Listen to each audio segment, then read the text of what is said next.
Ce vendredi 26 janvier sur M6, Julien Courbet et ses équipes partiront à la rencontre de personnes victimes d'arnaques de la part de leurs proches.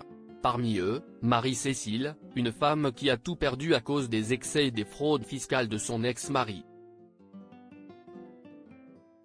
Parce que nos ennemis ne sont pas si loin que l'on ne le pense, Julien Courbet et ses équipes se sont concentrés sur ces individus devenus victimes d'arnaques par la faute de leurs proches.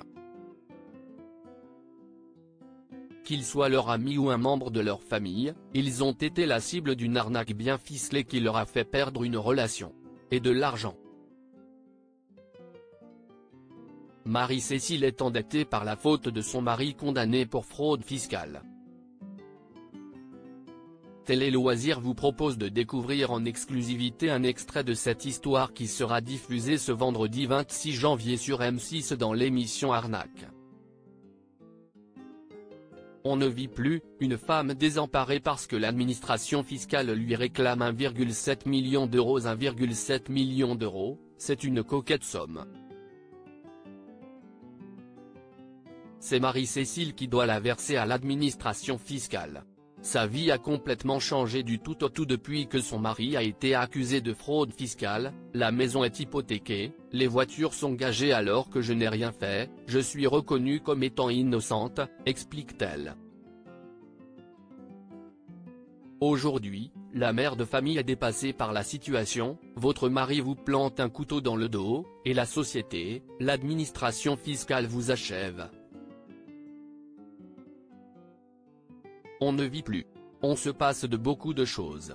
Les enfants de Marie-Cécile sont eux aussi découragés et impactés par la situation.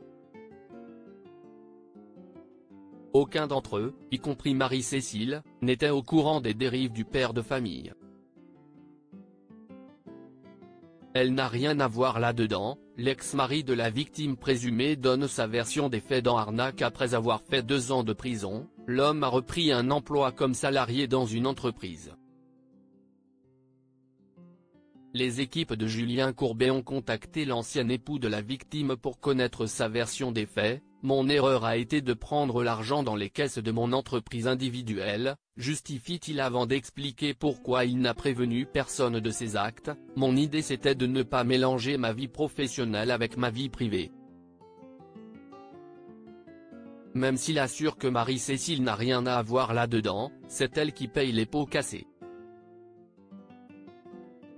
Il n'a jamais cherché à me protéger, affirme-t-elle avant de déclarer très franchement, il ne se rend pas compte de la panade dans laquelle nous sommes.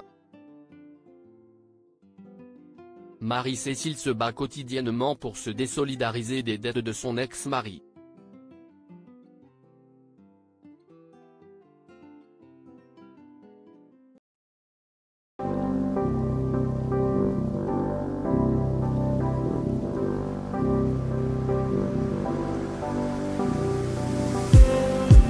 Just need some that will wake me up enough to fight, 'cause you let me down it for me to.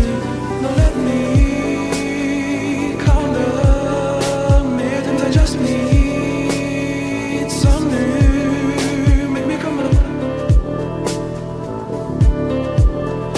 We were that we had to